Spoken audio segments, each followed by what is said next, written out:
પ્રભુ ઈસુના ગૌરવી નામમાં આજની સવારની પ્રેમી સલામ. Praise the lord.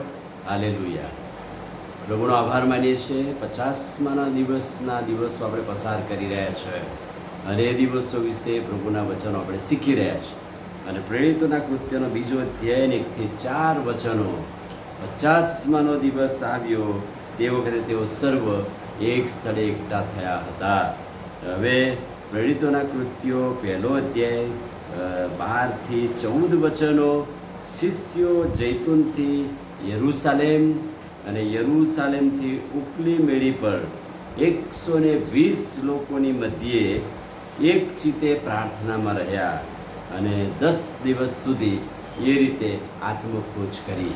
પ્રભુનું વચન હતું, પહાડ પરથી ઉતર્યા પછી થોડો સમય રાહ જોજો.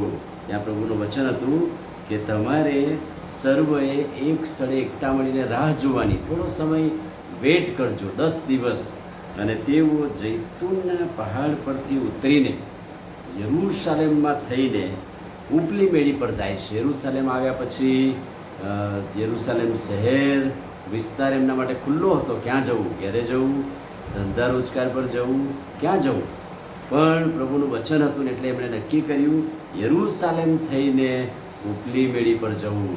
અને યરૂશાલેમ જતા ઉપલી મેળી સુધી 11માંથી 120 જણા એમની સાથે જોડાયા. એનો અર્થ એમ થયો કે મંડળની શરૂઆત ત્યાંથી થઈ ગઈ. પવિત્ર આત્માના સામર્થ્યનું કામ શરૂ થઈ ગયું.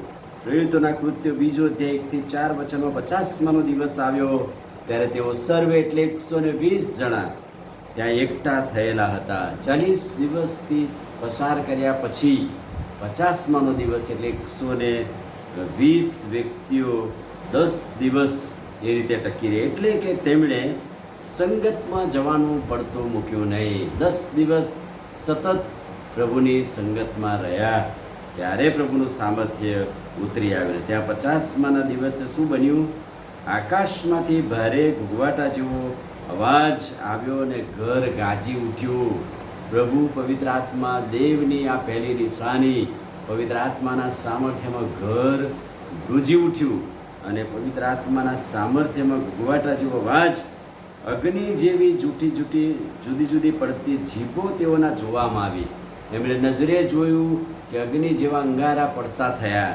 પણ અદ્ભુત વાત તો એ કે એ છૂટી પડેલી જીભો તેઓના જોવામાં આવી. એટલું જ નહીં પણ એમની પર આવીને બેઠી અને એમનો કંટ્રોલ કર્યો અને તેઓ સર્વ પવિત્ર આત્માથી ભરપૂર થયા.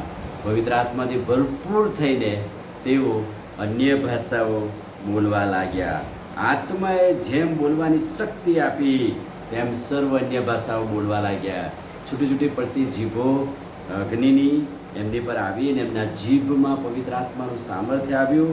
પ્રભુએ જેમ દોર્યા તેમ તેઓ અન્ય ભાષાઓ પ્રભુએ શક્તિ આપી.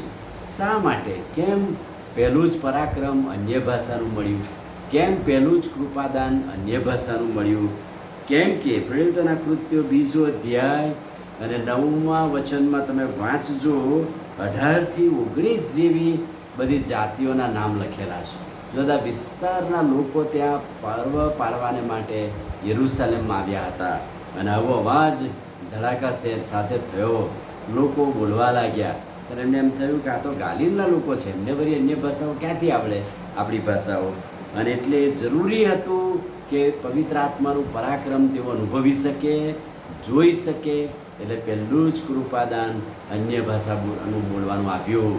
અન્ય ભાષાનું કૃપાદાન હોય તો પ્રભુના મહિમાને માટે, અન્ય જાતિઓ પ્રભુને ઓળખે એટલા માટે જ, બીજાને આચ્છાદન કરવા, સારું લગાડવા કે અમે પવિત્ર આત્માથી ભરપૂર છે એમ નહીં, પણ આટલી 17, 18, 19 જાતની દેશ જાતિઓ પર પવિત્ર આત્માનું સામર્થ્ય ખબર પડે એટલા માટે અન્ય ભાષાઓનું કૃપાદાન તેઓને આપવામાં આવ્યું. તેથી આ પહેલું પરાક્રમ અન્ય ભાષા બોલવાનું, પ્રભુનું પરાક્રમ ત્યાં ઉતરી આવ્યું અને તેઓ 120 જણા આટલી બધી ભાષાઓ બોલવા લાગ્યા. પવિત્ર આત્માના સામર્થ્યનું કામ છે. 50મા દિવસે બનેલી ઘટના છે.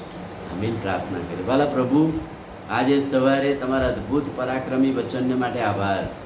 આજે પવિત્ર આત્માનું સામર્થ્ય મંડળી પર ઉતરી આવે અને અન્ય ભાષા બોલવાનું જે કૃપાદાન છે પ્રભુ, એના વિશે અમે શીખીએ છીએ, સમજવા કૃપા અને સામર્થ્ય આપજો. પ્રભુ ઈસુના નામમાં પ્રાર્થીએ છીએ, સાંભળો ને માન્ય કરો. આમીન. God bless you.